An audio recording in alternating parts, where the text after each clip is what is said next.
Shirika la Reli Tanzania limetoa taarifa kwa umma kuhusu ajali ya treni ya Emu iliyosababishwa na hitilafu za uendeshaji na kupelekea mabehewa matatu kuacha njia.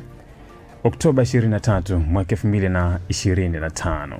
Shirika la Reli Tanzania TRC linautaarifu umma kuhusu ajali ya treni ya Emu iliyokuwa ikisafiri kutoka Dar es Salaam kwenda Dodoma majira ya saa 2 asubuhi Oktoba 23 mwaka 2025. Kutokana na hitilafu za kiuendeshaji, tukio hili limetokea kituo cha Ruvu na kwa taarifa za awali hakuna tukio la kifo.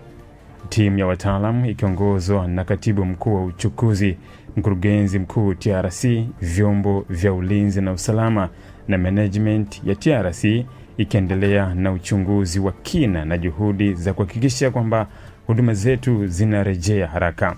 Tunaomba radhi kwa usumbufu uliojitokeza, imetolewa na Mkurugenzi Mkuu TRC. Asanteni. Ili kuwa mwanafamilia bora wa Global TV, usisahau kusubscribe, like, kushare na kucomment. Baada ya kusubscribe, bonyeza alama ya kengele ili kupata taarifa kwa kila video inayopanda Global TV Online.